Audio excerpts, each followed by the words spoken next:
जायखौबो एम्फौआ जाजोब्बाय बिनि थाखाय बे एम्फौखौ सिथारनो थाखायबो जेबो केपासिटि जायाखिसै बिनि थाखाय आं गुदियाव खोलोमहोजोब्बाय आरोखि। अके, मोनसे गोदान मेथड बिथाङा बुंदों बे बिफांखौ गुदियाव खोलोमहोदों होनना बुंदों। बिनिफ्राय बबे खन्दआव खोलोमहोदों नोंथाङा एसे खोन्थानो हागोन नामा? ओरैनोथ' आं दासिमाव आं बेखौ मोनसे लिरथुमनानै दोननाय जादों स्टार्टिंनिफ्राय। अनुमान हिसाबै जेनेबा आङो टटेल खालामाब्लाबो 26 कुइन्टेल आं सिगाङाव जेसेबां माने टारगेट होदों दा आं 26-27 टारगेट होदों। दा बेखौ क्रस खालामगोन आरो अलरेडि क्रस खालामगोन। नभेम्बरसिम खाजायोबाथ' बेयाव डाबल जागोन। डाबल जागोन। फिथाइया बिराद नायनो सलिडथार। नायदो नोंथांमोना फसायखागोन आरो मार्केटआवबो ओरैबायदि फसायखायो बिथांनि मालखौ बायग्रोखायो आरो नायनो बेसेबां मोजां। हेल' नोंथांमोन माब्रै दं? आं सानो नोंथांमोन साफ्रोमबो मोजाङैनो दं। आरोबाव खनसेबाव आङो दिनै मोनसे गोदान भिडिअ लानानै फैबाय। बेनो जाहैबाय भिन्दि आबादनि सायाव। नायदो नै बे आबादखौ आं गैयाब्लाबो थांनाय एप्रिल मासावहाय आङो मोनसे कन्टेन्ट लाबोनाय जादोंमोन बे बागानावनो। खिन्थु दिनैसिम बे बागाना एक्जिस्टिं, दिनैसिम बियो नै बेबायदि महराव दंगासिनो दङ। आसरित, गैयाब्लाबो एप्रिलनिफ्राय दासिम लायोब्ला 4 मास बियो रानिं जागासिनो दं। बिनिफ्राय बिनि जुदि बिफांनि नुथायखौ नायोब्ला गैयाब्लाबो बेखौ नभेम्बर माससिम बेखौ खानो मोनगोन आरो। स' नभेम्बर माससिम खानो मोनोब्ला मास मोनबेसे जाखो? April, May, June, July, August, September, October, November, 8 मास 8 मान्थखौहाय बे आबादनिफ्राय हारभेस्टिं खालामनो मोनगोन आरो। स' बियो मोनसे बिराद सोमोनांथाव, खिन्थु बेयावहाय माखासे नियम खान्थि दङ।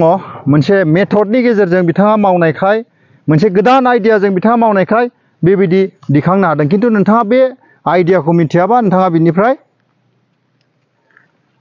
4 मासहालागै 3 मासावनो नोंथाङा सारायखांगोन आरो। अर्थात 4 मासावनो नोंथाङा माने आबादखौ, बे भिन्दि आबादखौ हारभेस्टिं खालामनो मोननाय नङा। दा बेनिखायनो फै बे समाव दसे सम बिथां आबादारिनिफ्राय फंनैसो बाथ्राफोरखौ जों मिथिनानै लानि। आरो लोगोसे आं बिथांनि आबादनि नुथायखौ एसे दिन्थिनो सानबाय। नै बिफांनि हाइटआ नायलाय, मानसिनिफ्राय जौसिन जालायबाय। जोयोलै, जोबाय आखाइफ्राव एसे।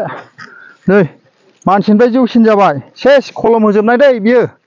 खलम होनानै थैगोन होननानै मालाबाबो दागार बिफांखौ। बे खलम होजोबनाय नाय, एकदमबारे बिबार गोजा फिथाइ गोजा दै। नोंथांमोना गोबाङा सोंहरनो हागौ बेखौ गायनायनि बोरैहाय गायजेननांगौ, मा हासार होनांगौ, बिनि बागै सिगांनि जुदि गुबुन मोनसे भिडिअ नोंथांमोना बेयाव थांनानै नायदो। नोंथांमोना कन्टेन्टआव नुगोन आरो थाम्बनेइलावबो नोंथांमोना नुगोन। भिन्दि गायनायनि बिसय नोंथांमोना हमनो हाखागोन। आरो बिनिफ्राय माबायदि टेकनिकै गायनांगौ बिनि बिसय गासैखौबो आं बै गुबुन मोनसे भिडिअआव होखाजोबनाय। जास्ट आं बेखौहाय माबायदि मोनसे गोदान टेकनिकजों बिथाङा मावदों आं बेखौल' खोन्थानो थाखाय बे भिडिअखौ बानायनाय जादों।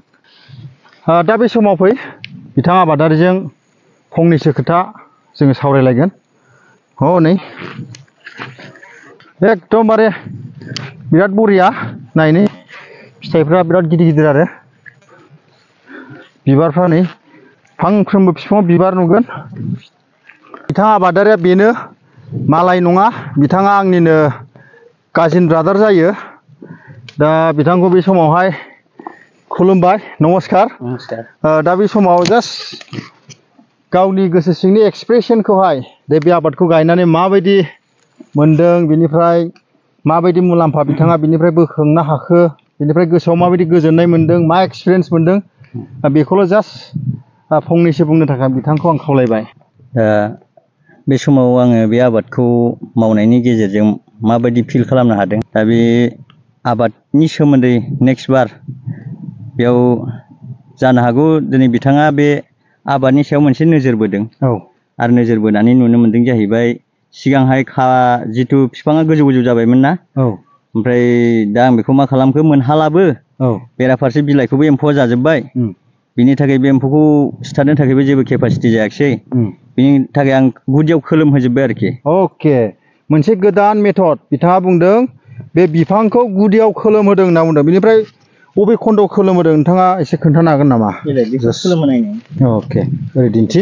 नै नै बिदिना नैबावनो आरोना नै बेयावनो बिथाङा बेखौ दानफायदोंमोन दै अर्थात दानस'जोबदोंमोन आरो ओमफ्राय दा नैबे गासैबो खिलिफिनजोबनाय दा ना खिलिफिननाय बिनिफ्राय मोनसे बिफाङाव मोनब्रै मोनबा ब्रान्स फैबाय नै 6टा गाहाम ब्रान्स फैबाय माने खोलोमहोनाय लोगोसे ब्रान्सआ बारायो आरो ओमफ्राय ब्रान्स बारायोबाथ' फिथाइया बांसिन जाखागोन बांसिन जायो फांसेयाव जेनेबा फांबा खानो मोननाय 6टा खानो मोननाय ओमफ्राय बेमारफ्रा माबायदि जेनेबा खोलोमहोयोब्ला बेमार आजाराथ' अयन' बेमारथ' जेबो प्रब्लेम खालामाखै बेयाव अयन' बेमारजों मोगा मोगि जायाखै जास्ट देग्लाय माने मोनसे फैदों गुमा एम्फौ जिथु बिलाइ सोलाग्रा बिलाइ सोलाग्रा बेखौ जोङो बे मुलि फानग्राफोरनाव जों थांनानै जोङो परामर्श लाबाय ओमफ्राय बिदिनो जिथु बिलाइ सोलाग्रा एम्फौ बिनि मुलि बिसोरो हरनाय जाबाय आरो बेखौ होनायनि गेजेरजों बे मोजां जाबाय आरो मोजां जादों ओमफ्राय दासिमाव ओरैनो खै कुइन्टेलसो बोखांनो हाखो बेनिफ्राय फाननो हाखो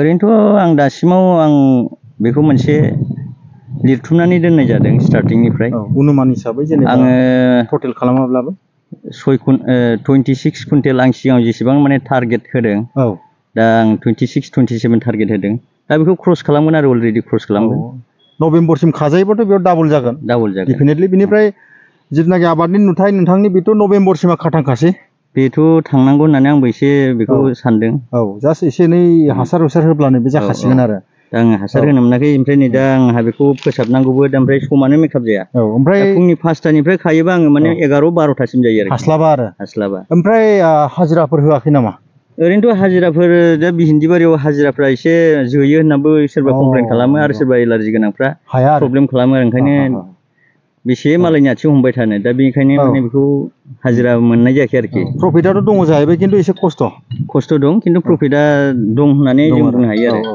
जथेस्थ' बिनि गेजेरजोंथ' नोंथाङा एसेबाबो नोंथांनि रांखावरि बिथिङाव आग बारायदों बेनिफ्राय बेनो आरो मोनसे बाथ्राया जाहैबाय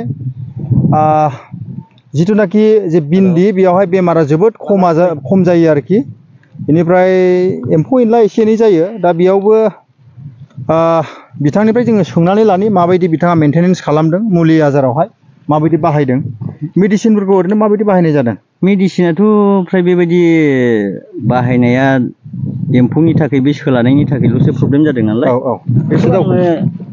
बेखौ आं माने माबाखौ होनाय जादों हमना लादो गुग्लि होननायबो हरदों गुग्लि ओमफ्राय मोनसे हरदों सुपार माइट नं 1 बेखौ हरदों दा बेखौ हरनायनि गेजेरजों जेनेबा एसे दबथायदों आरोखि थिगानो दा दबथायबाबो नै गोदान फैबाय थादों आरोखि दा खाथियाव माने सोरबाथ' साराखै नालाय दा बिनि आंनाव फैगासिनो दं आरोखि माने बारदेरदों आरो ओंखायनो सारोब्ला खनसेनो सारनांगौ खाथि खालानाबो ओमफ्राय जोबनायसिमाव खै कुइन्टेलसो आरो हाबावगोन बायदि जोबनायसिमावथ' आं दा ओरैनो टारगेट बायदि देवबारावथ' आं सानसे गेप थायो ओमफ्राय देवबारावथ' कुइन्टेलनि क्रस खालामो समबार खालि माने देवबाराव गेप थाबाय नालाय समबार दैलि खायो आरोखि दैलि नन स्टप बियो दैलि बिथाङा कुइन्टेलनि एसे बारा खायो होननानै बुंदों आरो जेनेबा दैलि खानांगौ समबाराव आरोखि ना समबाराव कुइन्टेल क्रस खालामो दाख्लि 1 कुइन्टेल 70 फैदों सानसेयाव मानो होनबा देवबाराव खानाय जाया बिथाङा ओमफ्रायथ' बेलेग दिनाव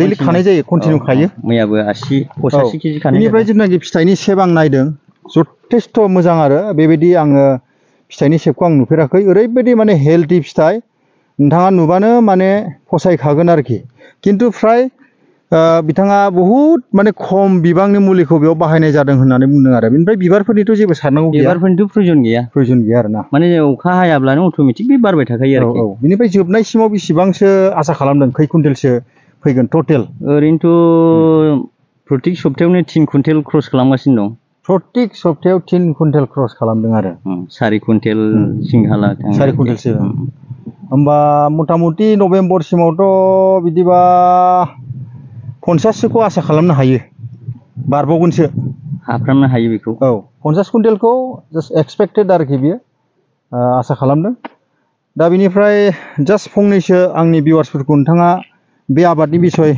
एसे नोंथांनि एक्सपिरियेन्सखौ बिथांमोननो एसे थुलुंगानो थाखाय बुंनो हागोन नामा फंनैसो आं सिगाङावबो बुंखादों जाहैबाय बे खेथिया जाहैबाय कन्टिनिउ बेनिखायनो बबेबा जायगा खना जायगाफोरा बिथांमोना गोबां मावनो एसे प्रब्लेम जानो हागौ मानोना मार्केटनि खोथा दङ दा बिथांमोना सिगाङाव बे आबादखौ मावोब्ला एसे बेफारिजों मोजां कन्टेक्ट खालामनो हानाय जानांगोन मानोना दैलि जुदि 1.5 बिगा जुदि 1 बिगा मावोब्ला गैयाबाबो 50-60 फैबाय थायो औ होमबा बेखौ बबाव साप्लाय खालामगोन औ बेबो मोनसे बे आरोखि दा जोंना एसे अरुणाचल खाथि हिसाबै ओरै अरुणाचलावबो बोयो आसामावबो बोयो बिनि थाखाय माने मार्केटआ जेबो नङा आरो जेबो नङा समस्या गैया ओमफ्राय आंनाथ' 1 कुइन्टेल बारबाबो प्रब्लेम गैया मानो होनबा माला न'आवनो थोआ आरो ओमफ्राय दासान्दि बर्थमान खै थाखा केजियाव थांदों आंथ' दा आङो 30 आव आं फानगासिनो दं सिगाङाव 20 आवबो फाननांबाय जिहेतु नोंथांमोननो आङो मिथिहोदों बे समाव आङो 20 थाखायावबो गाहायाव फैदों दा आं होमबाबो एभारेज हिसाबै आं दा खालामनानै नायदों मैयासिमाव आङो 35 आव आं हरनाय जाबाय आरोखि 35 आव हरनाय जादों दा बर्थमान माने मैगंफ्रा बिराद खम जानायखाय दामाबो हाइ जाखाबाय आरो उइनं बोसोरावथ' दा बायदिबा माने